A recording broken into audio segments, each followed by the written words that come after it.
Hey, all you mutant goons from beyond. It's that time again for the new Slashers podcast episode. My name's Doug, and with me is right here are my esteemed colleagues, co-hosts, and cohorts, Aid and Jake. Why don't you guys say hello to the mutant goons from beyond? Oh, Ladies first. Don't be bashful. that's so sweet. Hey, Mutant Goons. I hope everybody's excited for our week 3 of Talktober. Yay. You're pretty quiet there, lady. I think you need to get on a I really- soapbox or a pulpit and start yelling. My name is Jake, and I'm perpetually yelling on this show, even though I don't yell raw dog near as much as I used to. Oh, that's okay. The neighbors still think you're crazy. And Aid, too.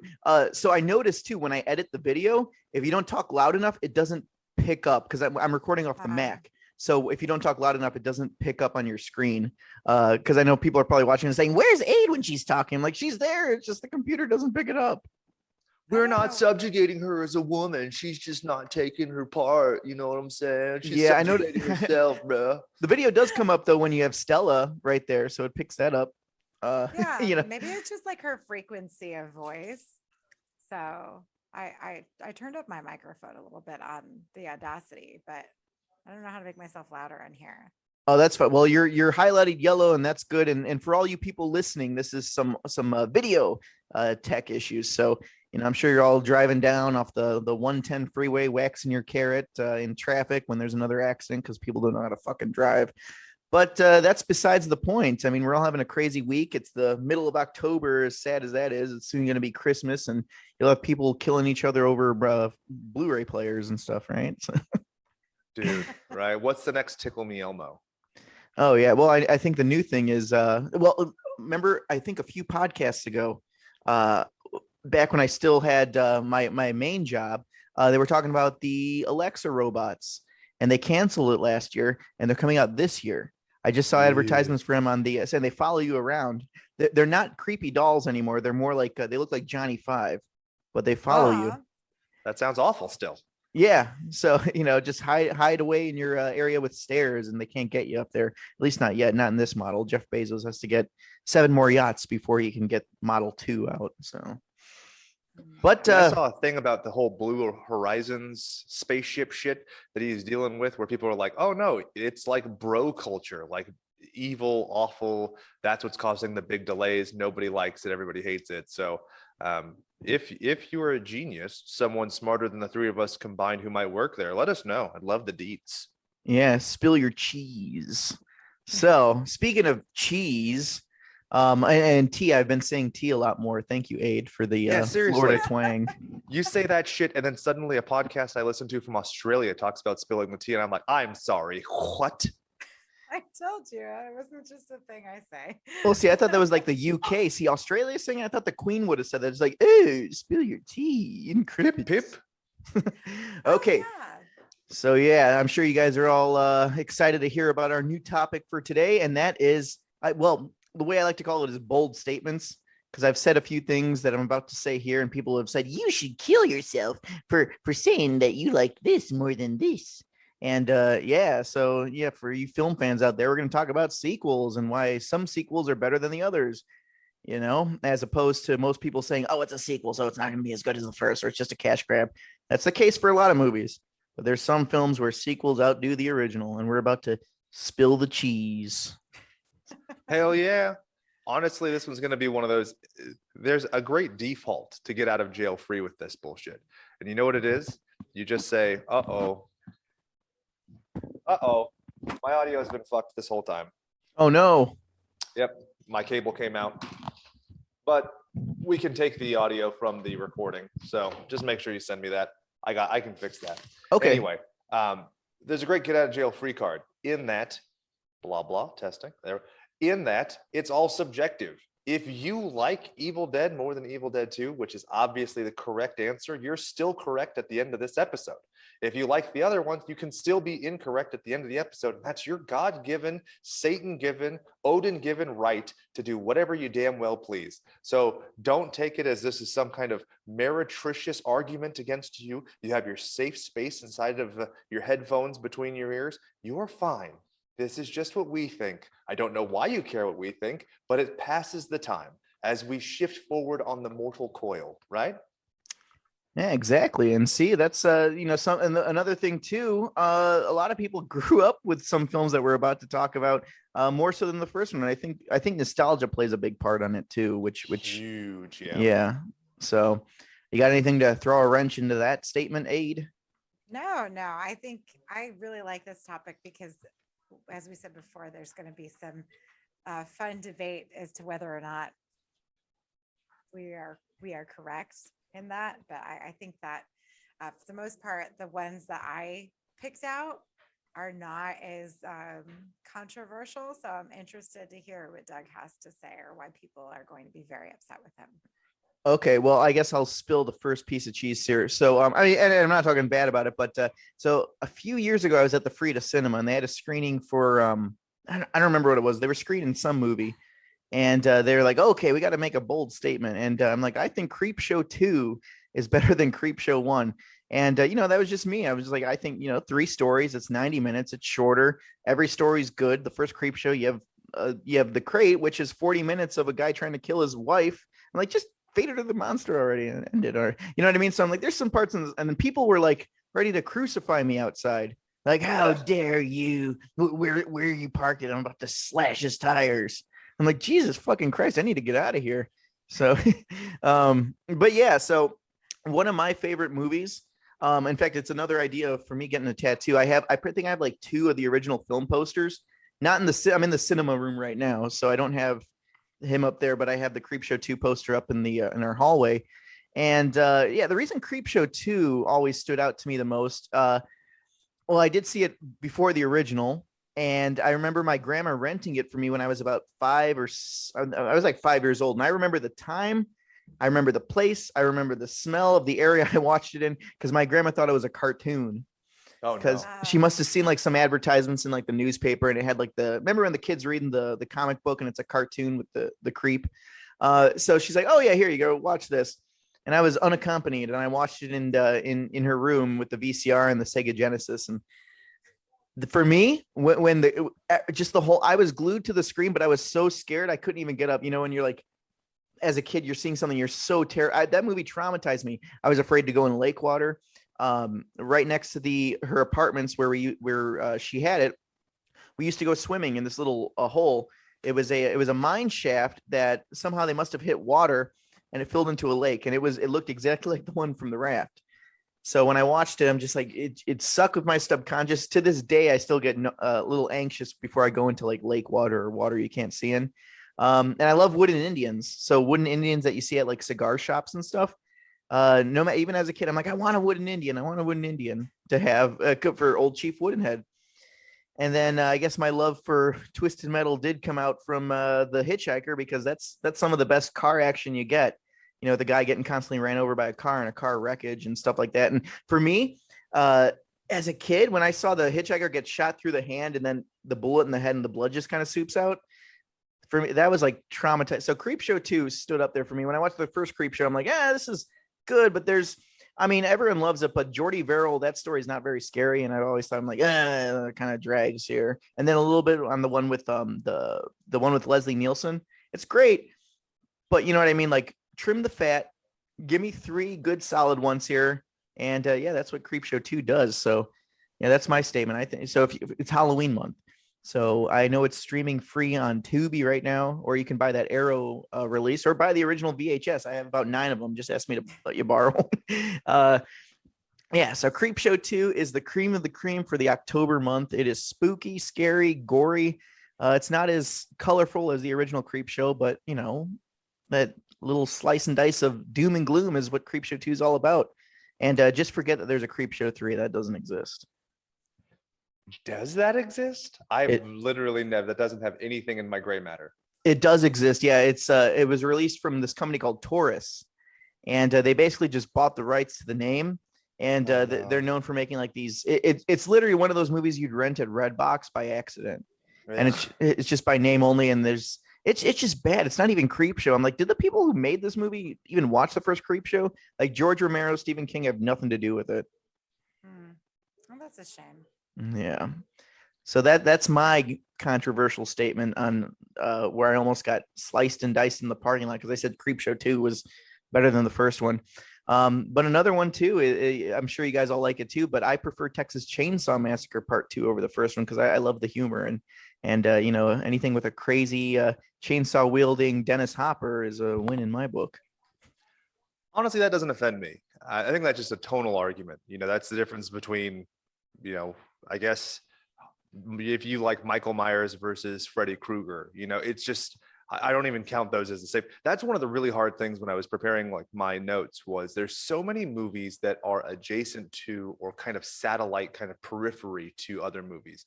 Like apparently like all the Insidious and the Conjuring and all that shit's the same. And then there's this shit that's the same. And what's a spinoff, what's a prequel, and really just sitting down and focusing like if we're doing a chronological order, which is better. And I don't think that there's anything wrong with that statement. I love the original Texas Chainsaw. I love, like, that's one of few movies I think I really still have the patience for, despite the constant barrage of new content where I'm like feeling like I'm always behind. It's really cool because I'll just sit and watch that movie and I'll be enthralled the whole time. The phone doesn't come up and I never feel like I've wasted my time watching something I've seen before. But I mean, I particularly love the entire Texas Chainsaw franchise, 2 and 3. So, and the prequels and blah, blah, blah. But Aid, what do you think? Is Doug committing sacrilege by saying 2 over 1? No.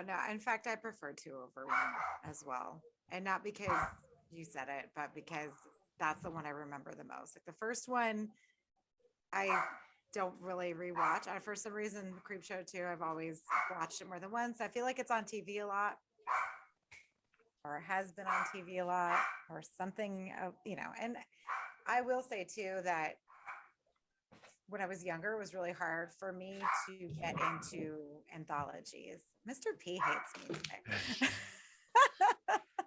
music. No, I'll be right there with you because anthologies are a thankless chore, right?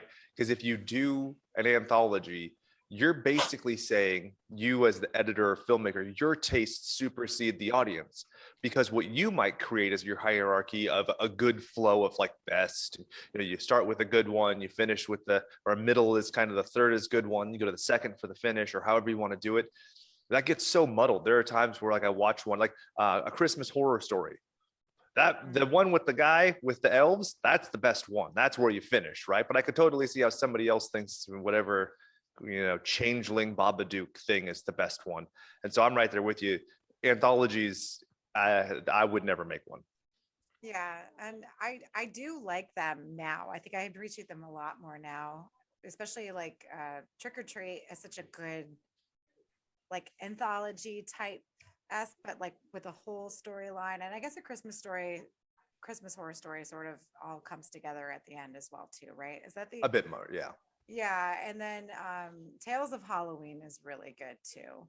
So I feel that anthologies have come a long way. Like the first VHS was okay. There was like 1 or 2 good ones. Second one I loved. Third one, forgettable. I can't even remember what happened in the third one. So who knows what's going to happen in the newest one, which is the new one. I forget the name. The one that's on Shudder, right? Yeah. Shut up. So for those anthologies, Creepshow 2, but what's the one? I can't even think now. The other one that sort of came out around the same time. That's not Creepshow. It's there are the Tales from the Crypt ones, and then the Vault of Horror. Those ones are fun, but I mean those are 70s. They're way older. Yeah, I know a lot of people. Here's another hot take too. I like Tales from the Crypt, the movie. It had two movies. I think it was Demon Knight and then Bordello of Blood. Everyone hates Bordello of Blood, but it's so fucking campy. I love it. I'm like, I like that movie. Yeah, I like it too. And everyone's like, you like it? You're an F in my book. I like that one, but I mean, I have to admit that Billy Zane's my boy because he was in Phantom. So that scene where he spits out a sponge, I had that like a GIF of that from Demon Knight saved on my phone for like a year because I was like, one day I'm going to come up with a meme for this. But with how fucking filthy my mouth is, it didn't make sense that he would spit out a sponge, which is a cleaning device, unless, oh, there it is. There's the meme, is that he's been eating the sponge to unfilthy his mouth. It's funny you said that because when I think of Demon Knight, that's the first thing that pops in my head is the sponge. Yep. So weird.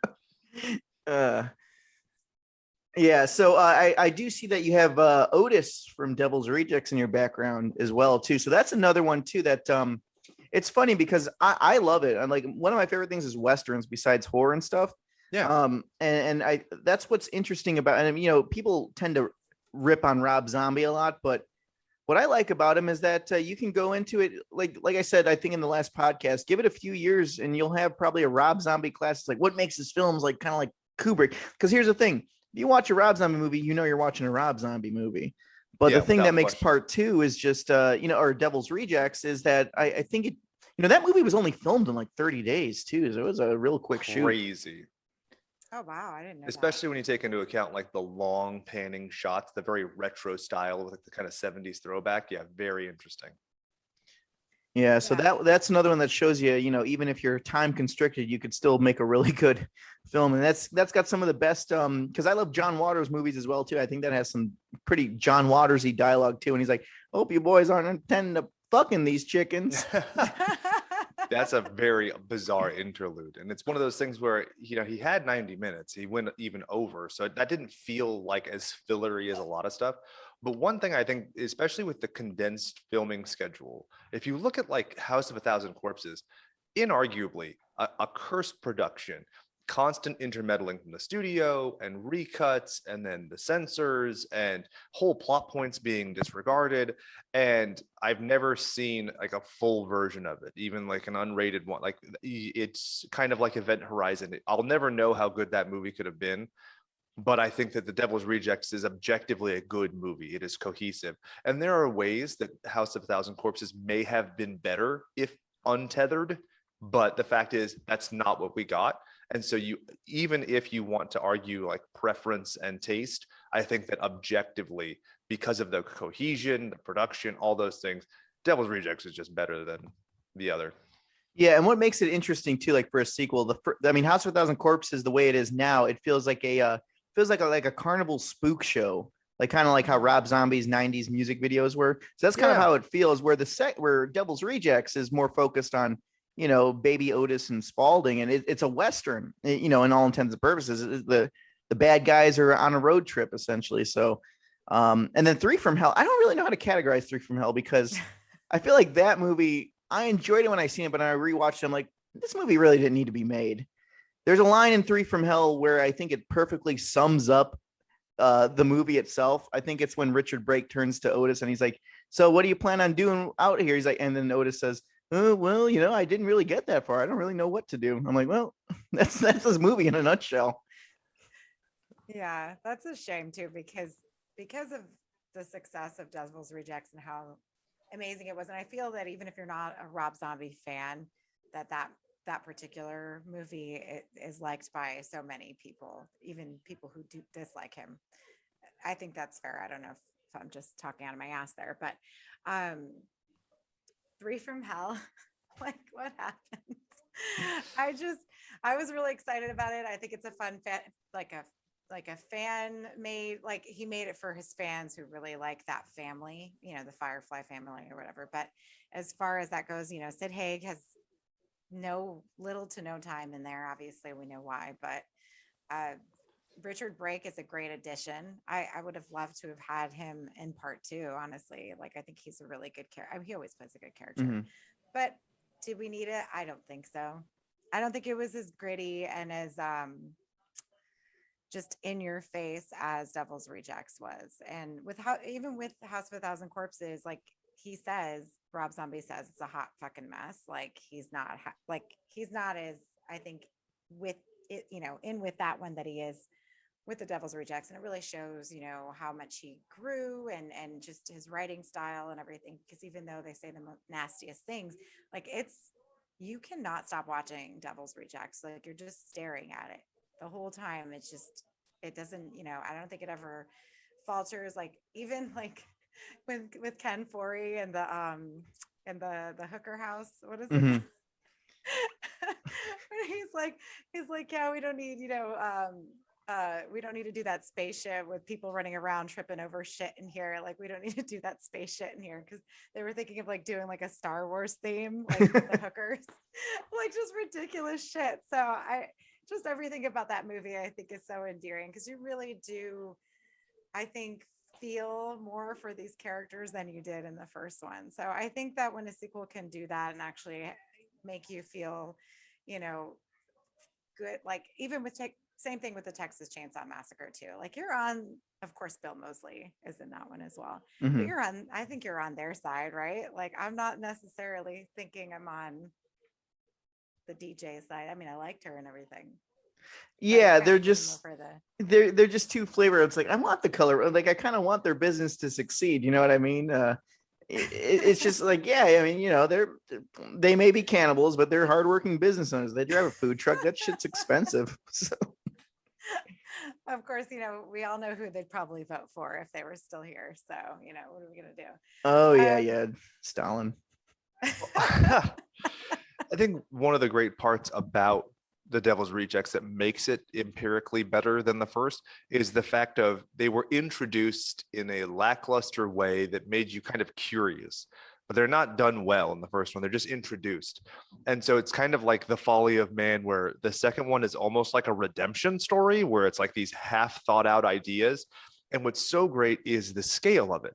The scale of Devil's Rejects is largely very low scale, but through these kind of dialogue parts, such as, talking about the Star Wars stripper and fucking chickens and all this kind of stuff, it's got that Tarantino-esque, Kevin Smith-esque earnestness to the conversation, where that ingratiates you to them in a way where if they were introduced just in that movie, I don't know that I would have liked it as much. But because they, had that to come back from, it was like this redemptive arc. Like a more contemporary analysis, like the Snyder Cut.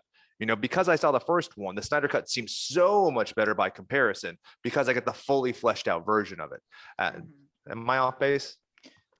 No, I know exactly what you mean. And another interesting thing too, I thought about it, but with Devil's Rejects, you're up close and personal with them the whole time. And these are like really despicable characters. Like, for example, the whole motel scene, I think to me, that's a very scary scene. Like to me, like every time I think of like something that's shocking, the motel scene from Devil's Rejects, but it does something interesting because this, you can base these killers almost like how Henry Portrait of a Serial Killer is. Yeah. With Henry and Otis, but I don't. It's weird because in that movie you don't like those characters. They're nasty, even though you're with them the whole time. You don't like them. They're like, these are despicable characters. These characters are doing the same thing. If sometimes even worse, but you're kind of rooting for them. It's weird how Rob Zombie made it work like that, because it works somehow. Because even I saw Roger Ebert and Roper gave it 2 thumbs up. So it's interesting how that works here, because you really don't like these characters, but then you also do like them. Like they're a fun family. I'd hang out with them. They'll probably kill me, but I'll hang out with them. Well, it's like Leslie Vernon in reverse, because Leslie Vernon, he starts off as a person who turns into a monster. But in this, they start off as monsters ostensibly, who then by the end of it, it's tragic when they're free-birded, we'll say. Mm-hmm. Yeah. And also too, I feel that it's almost like they're sort of worn down at this point too. Whereas the first one, this is something that they were, used to doing, and they all looked still good and happy and fun. I mean, Otis was like totally, what was he? He was like really, really pale. Yep. I mean, he may be the only one who probably looks better in the second one than he did in the first.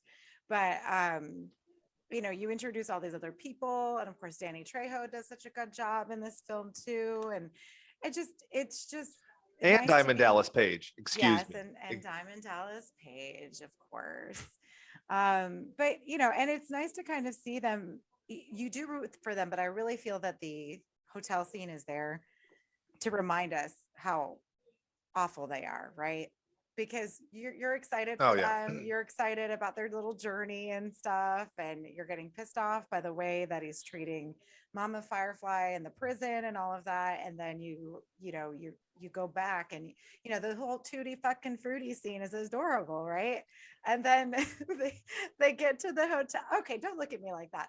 I have the reverse, where I think that the scene in the hotel is so not salvageable, and it's distasteful, and it's frustrating. Yeah. But then it's the I am the devil, I'm here to do the devil's work is almost like a cathartic release of like all this tension that I have in my shoulders of the hearing the Japanese thing, where I'm like, I want to punch everything.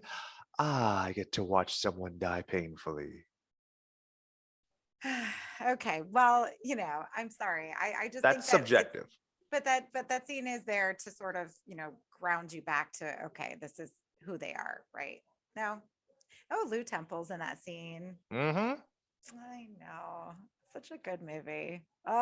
Probably one of the better ones on my list as well. So Well, Aid, what's on your list? That was mine, I guess, because of my background. What do you got? well, because we had Pride this weekend, so I wanted to wear my Freddy's Revenge t-shirt. So I have obviously Freddy's Revenge behind me. But is it my favorite sequel? No, of all the ones that I have on here. Then you're cheating. I do really like it. It's not my favorite. So I do like Freddy's Revenge. I think it's a little bit different than most of the Nightmare on Elm Streets, especially in the sense that he's being taken over. He's the only male lead. There's no final girl. He's the final boy. So I like that. And of course, all of the LGBTQ undertones that the film has, but we're not need to get to that today. But as far as Undertones or overtones? I feel like if you lived in like Norse mythology and had like a field, and this was the first movie you'd ever seen, you'd be like, I know not of this homosexuality.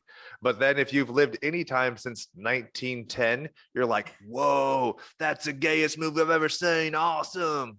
Yeah, you want to know? I was like 6 years old when I saw Freddy's Revenge, and I'm like, this is very homoerotic. Yep. I picked it. And so how did the director, the writer, all these people say, well, we didn't know we were making a homoerotic movie? I'm like, Suspicious. Yeah, but I mean, a lot of things in the 80s, though, were very homoerotic, I will say. So maybe they were just trying to, maybe they were with the times. I don't know. You mean like the band Motley Crue with the makeup and the torn tights and poison? Yeah, no.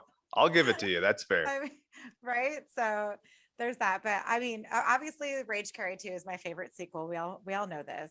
But I didn't want to talk about that. I did want to mention The Lost Boys Part 2. And because nobody likes it. And I think it's actually really good. I think we talked about it before. Tom Savini is in it in the beginning.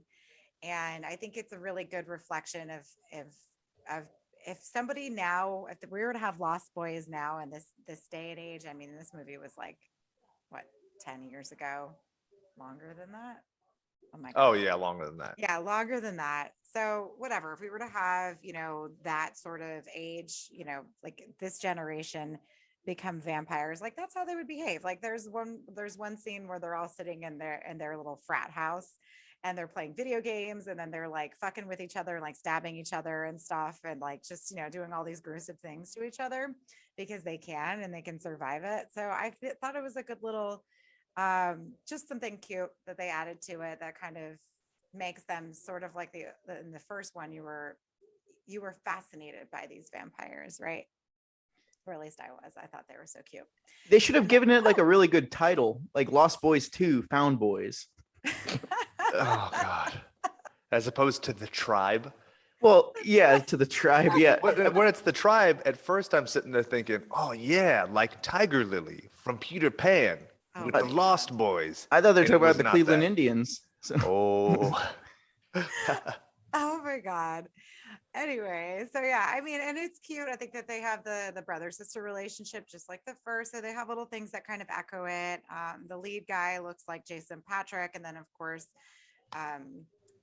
Kiefer Sutherland's brother plays, the new head vampire in this one. So, or not head vampire, he's just the leader, I guess.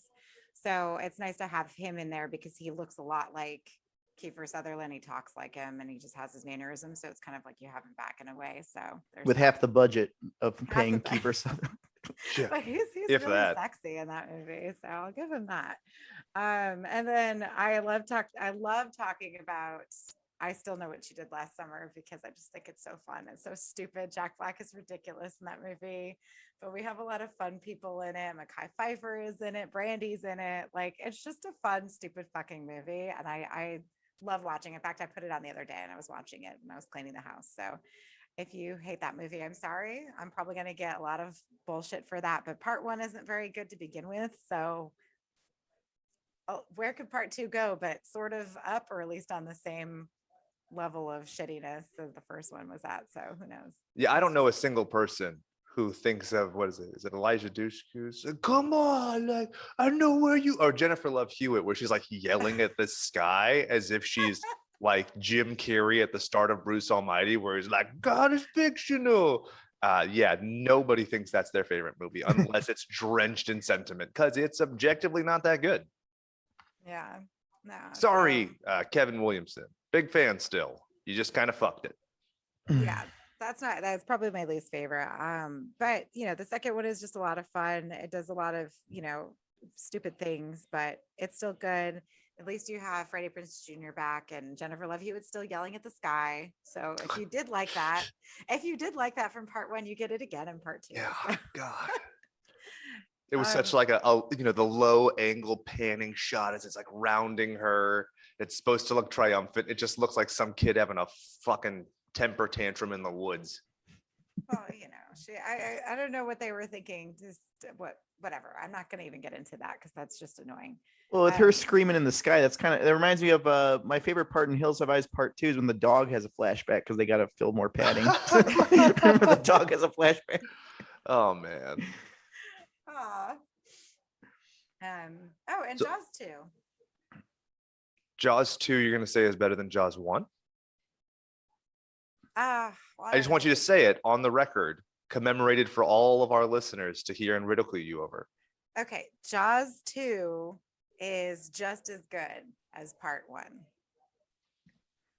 Okay, I could see that. I know. See, Jaws 2, I don't remember except the electrocution things. A lot of stuff I forget about Jaws 2, and I'm like, oh, where's this scene? I'm like, oh, that's Jaws 1. Nope. What happened in Jake Jaws? has a poop face on right now. Nope. Can't do it. How about Jaws I can say a lot 3, of silly things. No. People Zero? Okay, I kind of like that one because the 3D where the shark is going through the glass, and then there's like the glass flowing, but the water doesn't flow. I mean, that's some great schlock. But I'm also a fan of 3D on 2D, like Friday the 13th Part 3D. When you don't get the 3D effect, it's so quaint. It's like a little kid being like, "Look what I can do!" And you're like, "Not impressive." Yeah, it's like, sorry, kid, I didn't have my drunk goggles on. Try it again.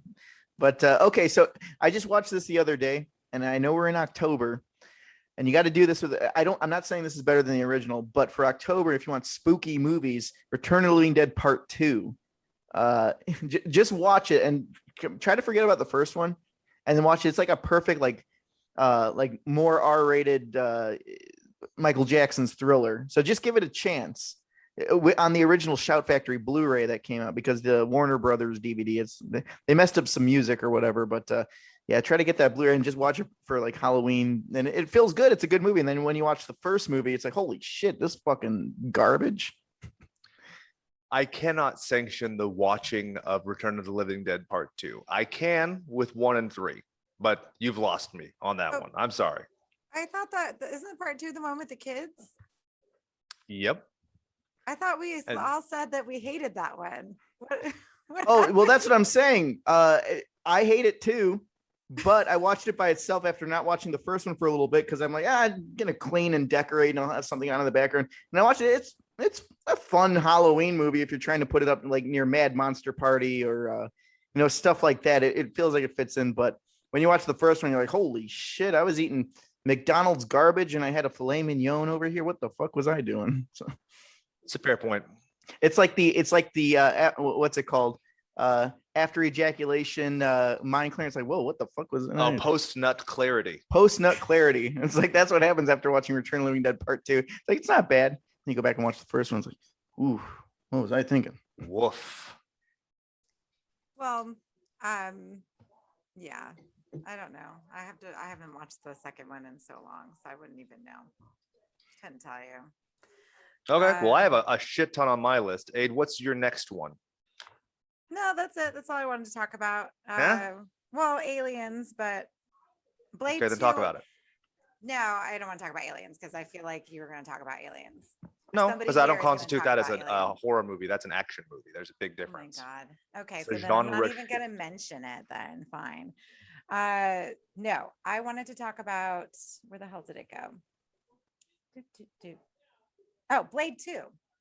Yes, Guillermo del Toro, the vampire eating vampires. Yes. Yes. Norman Reedus is in it, everybody. So I think that's why I like it so much. But it's a little bit more, it still has CGI, but I think it's as far as the first one's really good. But the second one, I feel like the effects are a little bit better than the first one, simply because I think it's newer. It's still old, but it's not as old as the first one. Then how old are we? Are we ancient? If Blade 2, I remember Blade 2 came out in the theaters. I know. I went to the theater to see it, but everything seems to have come out like 20 years ago now. And it's like, oh my God, the fuck. What happened? What do you mean this is a classic? This just came out. Oh, I'm dying. Exactly. But anyways, Jake, you can go ahead. I'm done. I'm done. No, with I'm a my- big fan of Blade 2. I would love to talk about it because we just talked about it. I just recently watched Blade 1 so I could watch Blade 2. It was not because I had any sentimentality to the first or the third one. I just am a completionist. So I'm working my way through the trilogy with my wife. And she was a little bit like, oh, that was cute when it came to 1. And so I'm like, I cannot wait for the butthole puckering deliciousness that is 2. I think that the idea is quaint, right? Like, oh, how cute. Wouldn't it be like so meta if like vampires ate vampires or whatever? But like the biomechanics are cool. The idea that a monster has a monster to fear is cool. It is a well done hokey idea, which that's kind of Guillermo del Toro when it comes to like Kronos, when it comes to The Shape of Water. You're like, oh, she fucks a fish though. Like this is the Beauty and the Beast, where the beast stays the beast, but it's done in a very good way to where you don't really question the weak mechanism. Yeah, no, I agree. I agree. And it's just, it has a little bit of the same sort of tone as the first one, but I don't think it's really is shifted completely like to something off the wall as part 3, obviously.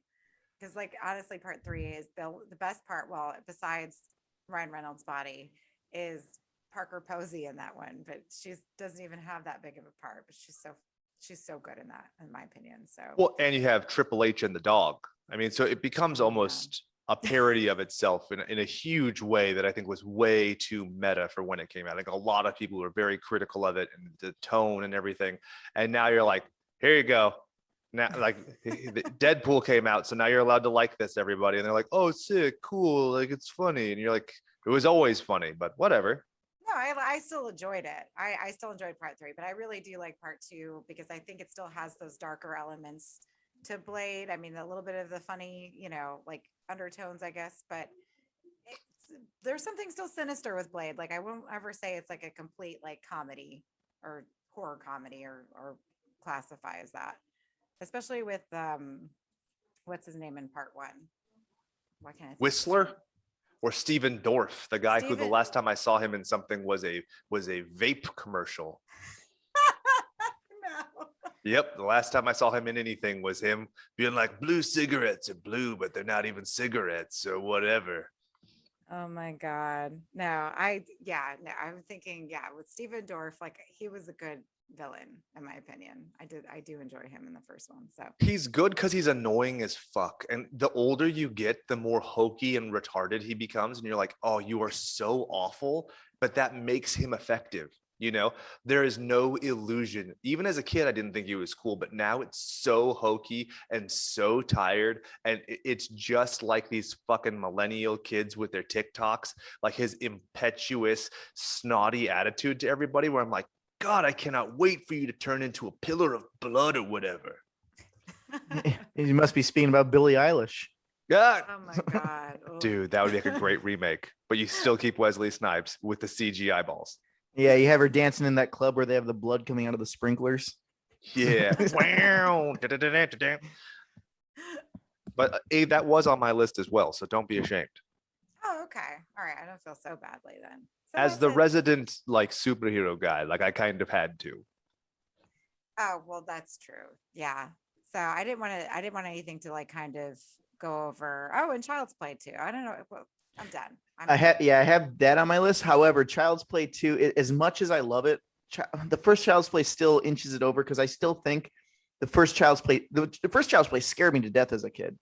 And I still think it holds up with Joe Renzetti's score over like Graham Revell's more playful soundtrack on the second movie. The first movie is just scary. In fact, I was going to say that I know Chucky is what he is now, but if they just made Child's Play and left it, like that would be like, I think it would be more like people would regard it as like, oh, that would have had like a Criterion collection or something. You know what I mean? Because it's just they shot him in the heart at the end of that movie, and that was it. That movie fucking scared me as a kid. It's still creepy to this day. I think it's still the best Child's Play out of all of them in IMO.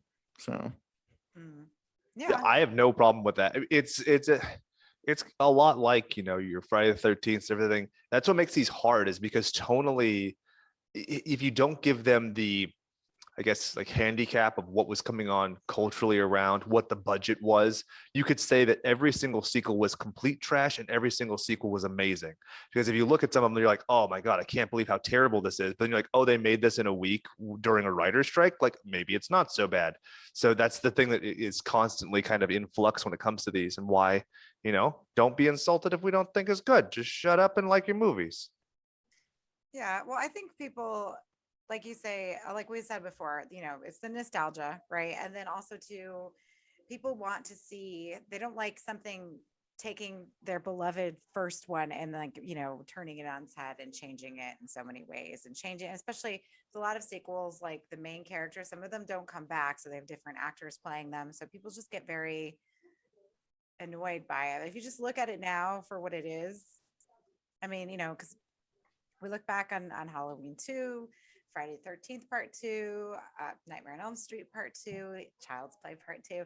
Like we grew up with those because most of them came out before we were born, right? So we just kind of grew up on those. And I think that for some people our age, like it's easy for us to look at them objectively and be like, okay, I can see what's good about this, versus like if you were obsessed with the Part 1 back then.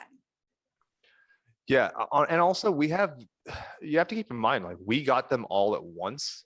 It wasn't as though we had to wait for them, and I think that's a huge element in the anticipation of things. Why some people like have that like great, like there are people who fucking hate The Shining, right? But they also had The Shining built up for them with media and everything, and they saw it and they were let down because they'd already had the time to read the book and the time that it was announced. Whereas we just grew up and there was The Shining. So that's something that everybody needs to kind of be mindful of, is like you could be very disappointed, or it could be the reverse where it's a fruition. It's like, your post-nut clarity with everything.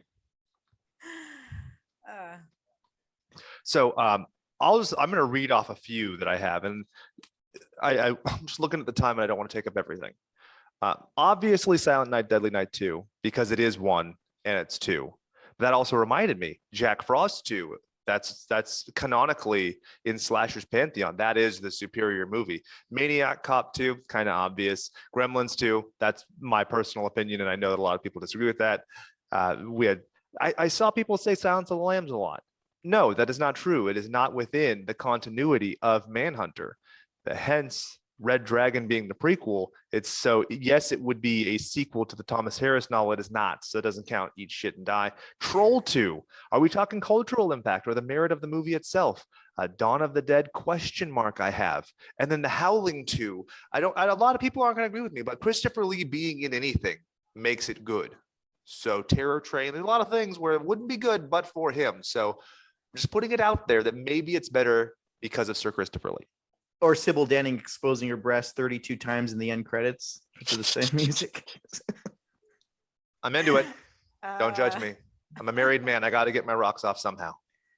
Yeah, I guess Sybil Danning will do it. She did the same thing 32 times. I remember, what's funny about that? They probably did that because they're like, oh, this will sell great when it goes on home video. So they had like all these horny like teens and stuff and old guys just kind of rewinding the tape.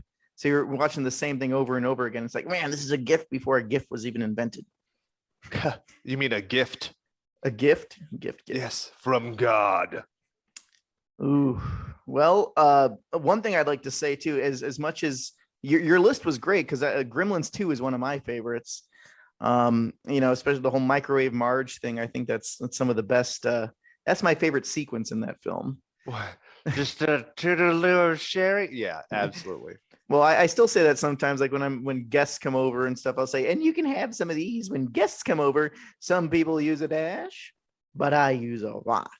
So. And dude, she's making the grossest fucking things I've ever seen. Like, what is it? It's bean dip and bologna. Like, it's so amazing. Bean dip bologna. It looks like that stuff you could buy for like 25 cents. The ramen noodle stuff you pour in the microwave and just put, bean dip. Yeah, that's what it is. It reminded me a lot of another one of my favorite sequels. Actually, it's not a part 2, but it's a part 5. Friday the 13th, part 5.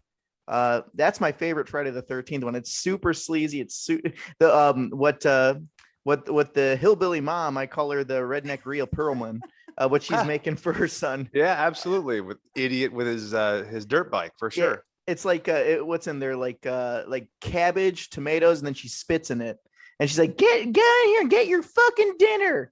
I'm like, what the fuck is she cooking? Are you gonna eat that too?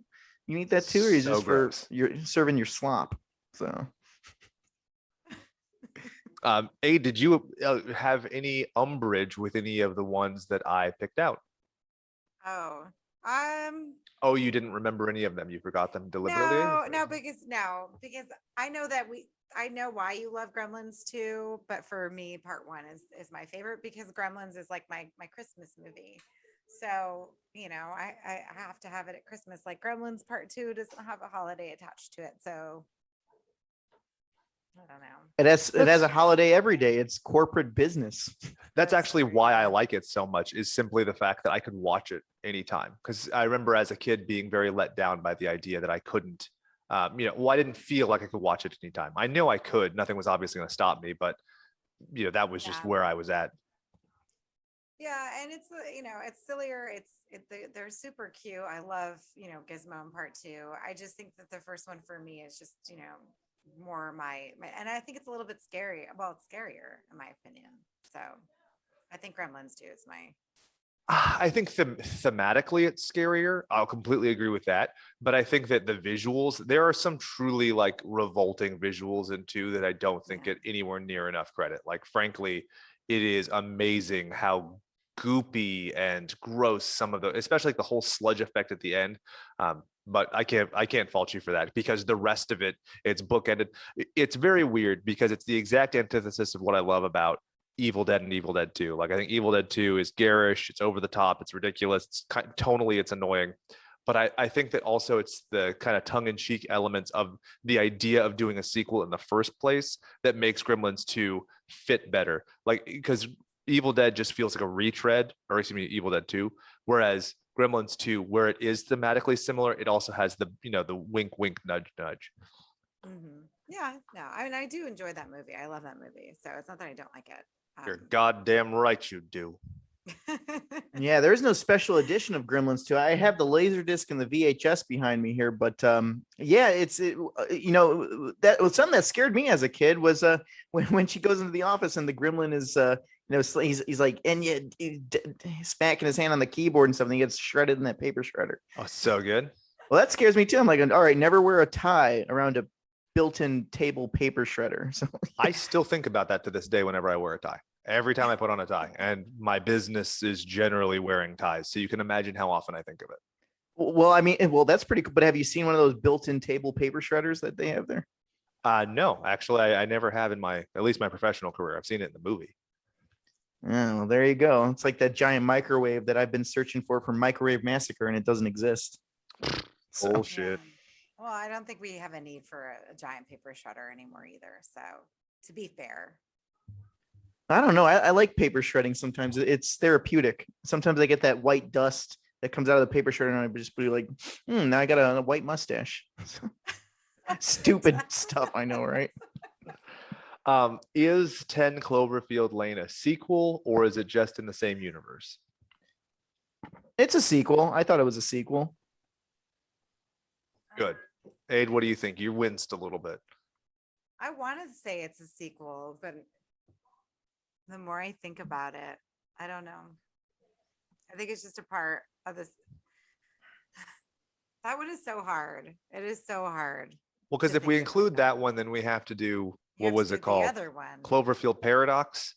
Yeah. Yeah. Ugh. Yeah. Well, I see it as a sequel because then if that's not a sequel, then that Paranormal Activity one that took place in El Monte, then you'd say that was not a sequel, but it is. So Well, that's Fair point. What part is that? That one is oh yeah, I guess it would be the sequel one. Oh God. Whatever. They made too many of those. And they didn't need to. now they're making a new one. So now the new generation's like, oh my God, this is gonna be in the new Squid Game. It's like, no, it's not. Fucking Paranormal Activity. You Gen Zers. I know. Bunch of turds is what they are. Yeah, like as long as Billie Eilish makes an appearance, I'll watch anything. Now, is it a Wow. cop out to have, stuff like Silent Night, Deadly Night 2, where it is inclusive of one? Because that's something I've always been kind of like, yeah, you get the best of both. But is the movie on its own meretricious of being good, or is it just kind of a greatest hits? Well, the last 30 minutes of that movie is you get your greatest hits. I always watch Silent Night, Deadly Night Part 2 because it's like I watch 2 movies for the price of one, and then you get Troll 2 territory with Ricky running around, and maybe right before he's about to strangle his girlfriend with the antenna, she's like, "Uh-oh." I'm like, you don't get that kind of acting anymore. And the thing is, I feel like they're not trying to be campy. That's just kind of how it was. Like he's about to strangle you with the antenna, and just say, "Uh-oh." Yeah, the fake sex scene in Silent Night, Deadly Night Part 2, that's what always makes me laugh too, when they're in the theater. And it's the cartoon effect. They're throwing popcorn in the air and you get the legs shaking. So what do you think, Aid? No, but see, a lot of movies did that back then, that they had like half of the first one in the beginning so that you were caught up, right? Not Oh, yeah, Silent look Night, at even Deadly like the Night Rocky 2. movies. 40 minutes Yeah. was the first movie. Yeah. Yeah, 40 minutes of flashback scenes. Oh my God. It was really that much? Yeah. I never watched the first one. I just watched the second one because I feel like you don't have to. Well, I think the best actor in that movie was Ricky's eyebrows. He always raised them every time he talked. It's like, yeah, Doc, it was a red car. So bad. Yeah, he had the Florida eyebrows. Yeah, there you go. So yeah, I think these are a really good list. Is there any do we have any more? Well, I did have on my list here. I when I rewatched them again, Saw 2 is infinitely better than Saw 1, because after you realize Saw 1, it's you know what I mean? It's like it's hard to kind of rewatch it because it's like, oh, it's the twist at the end. But Saw 2 is just much more fun. And that's probably a controversial one too, because everyone's like, Saw's good. But it's like you already know what happened in Saw. Just Saw 2 is where the games are, and then you get more John Kramer, Yeah. So and then another one too. Well, because we're doing a whole topic on the Halloween movies, right? Okay, Yeah. so I'm not even going to touch that with a stick. But the older I get, the more I like House 2, the second story. I hated it as a kid, but as I'm older now, I'm like, you know what? It's a ghost Western movie with Gramps and a caterpillar Dusty dog. bitch. Yeah, it's like a horror version of the Muppets. That's what it reminds me for of. sure. That's actually a great analysis. Yeah, you get all these Wow. ghost. Yeah, if you haven't seen, have you seen House 2, Aid? Yeah, I saw it a long time ago. The house movies are okay for me. No, we'll see. I loved the first one as a kid, and then when I saw the second one, I was so turned off by it. Not tonally, I guess tonally, because I was expecting more of the first one. But now that I get older, I'm like, House 2 is just so much fun. You get a drunk driving ghost zombie grandpa, and it's a lot of fun. And you get Slim Razor, who, for those fans out there, I know Cameron, Hide and Go Eek. We play Dead by Daylight. I see her on there sometimes, and they didn't get the credit for it. They didn't give it credit, but there's a killer that you can play called the Death Slinger, and that is Slim Razor from House 2. I guarantee it looks exactly like him, but they didn't give House 2 credit for that. Aw. Bullshit.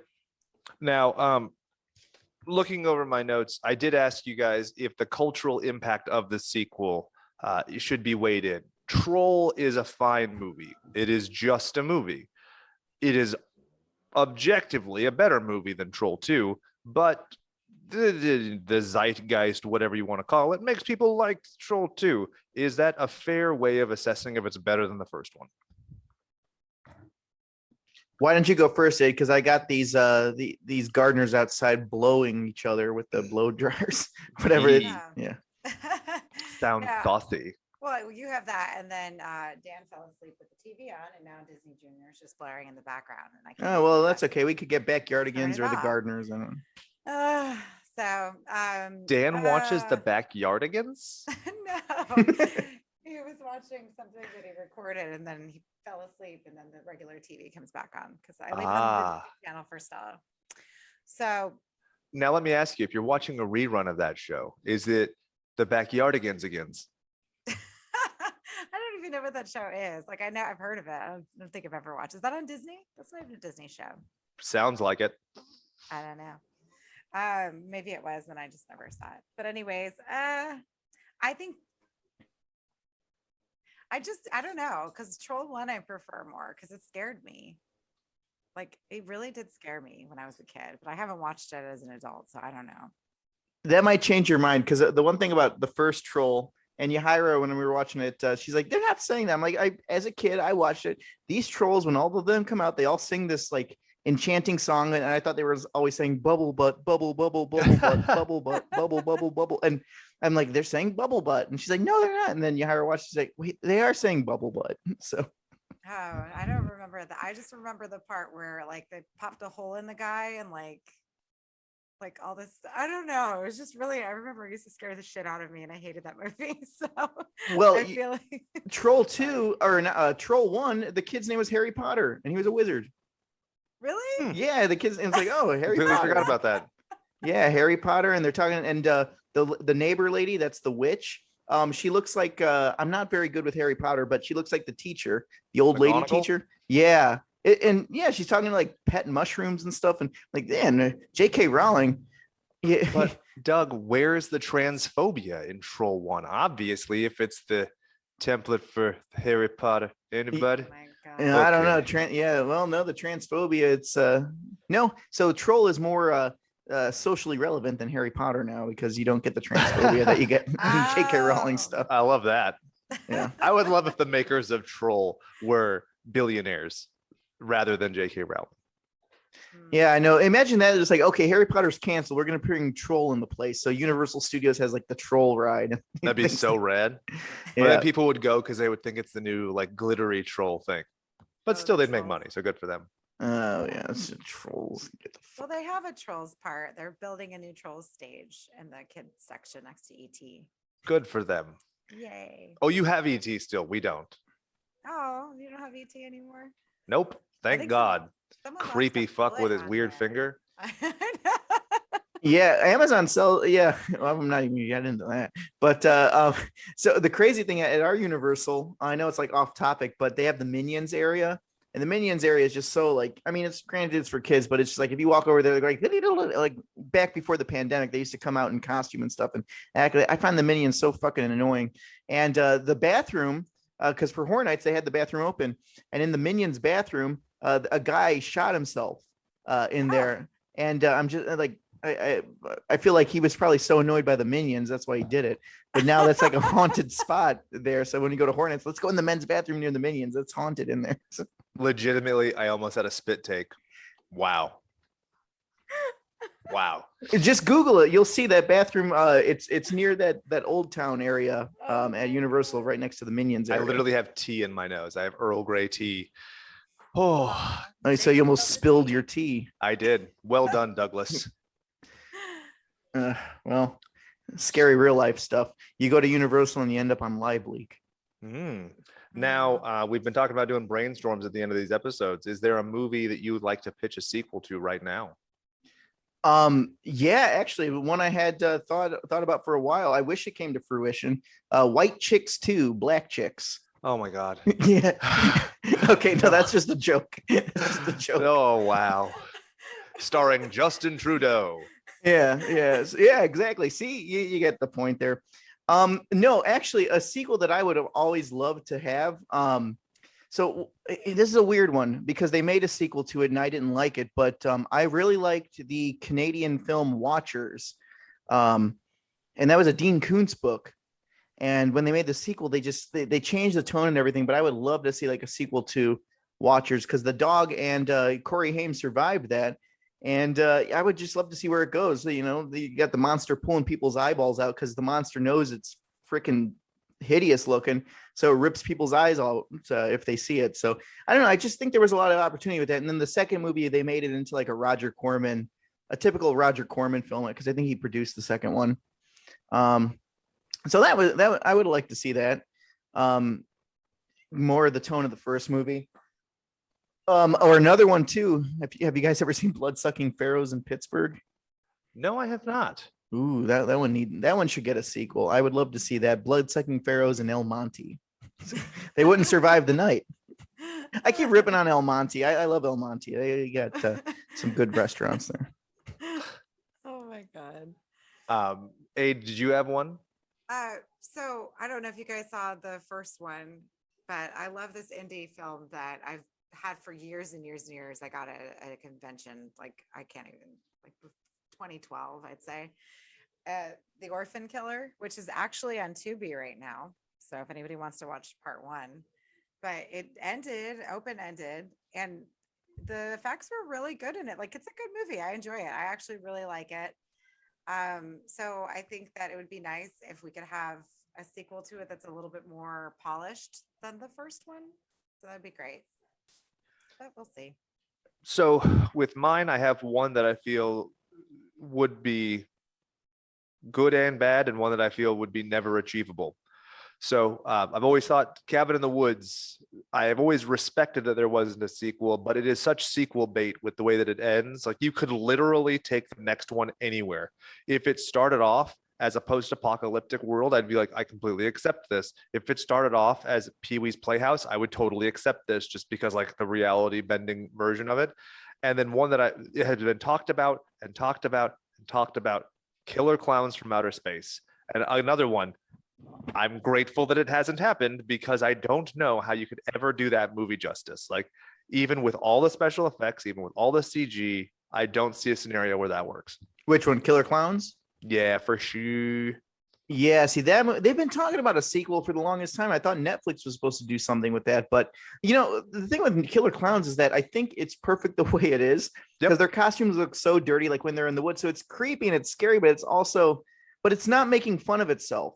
That's the thing. It's not Evil Dead 2ing it. It's still takes itself pretty seriously of all things. Like there's some goofy stuff, but it's the characters. It's almost like Return of the Living Dead the way it is. Exactly, where it might be absurd, but that's the baseline that we're dealing with. That's the rules of this universe. Like it might be stupid that your weakness is the thing in the middle of your face, but that's just the rules, and then we're accepting it. It's not like tongue-in-cheek towards something else. It's self-contained. Yeah, or like when Suzanne Snyder's getting attacked by those popcorn clown things. Like, you know, they're legit. That's legit scary. Yeah, popcorns came out. I don't do laundry.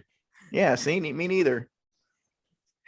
I get yelled at all the time. She's like, don't know the difference between whites, darks, and lights. I'm like, I don't know. I'll go in there and because you are colorblind. Yeah, and we appreciate that about you. I'm equal opportunity. I throw everything in there. You threw towels in with the blankets.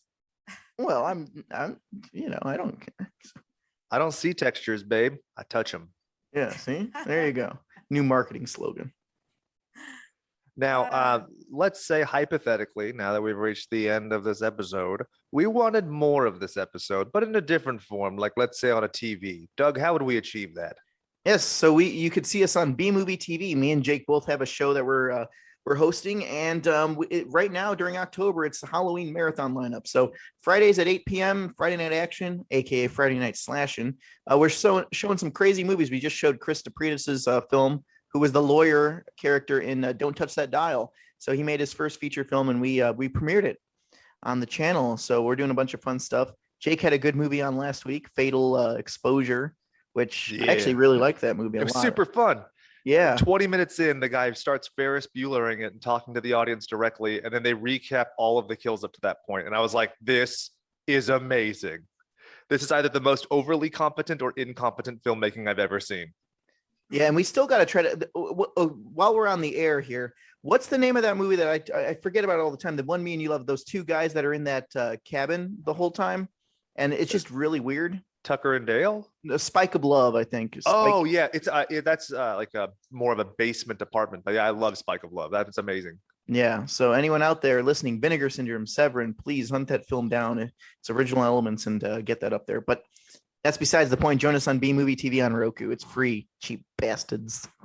Now, Adrian, let's say we wanted to monetarily contribute to the creation of this show and many others like it. How do we do that?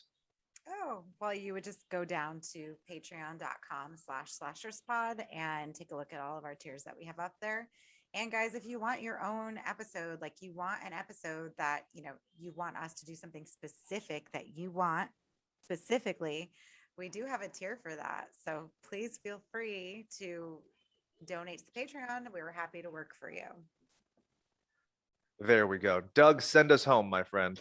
All right. Well, I hope you guys all enjoyed this episode. And without that being said, support and nurture your favorite sequels. Who cares what people say? So feed it a bottle, squeeze it some fresh tit milk, and goodbye and good die.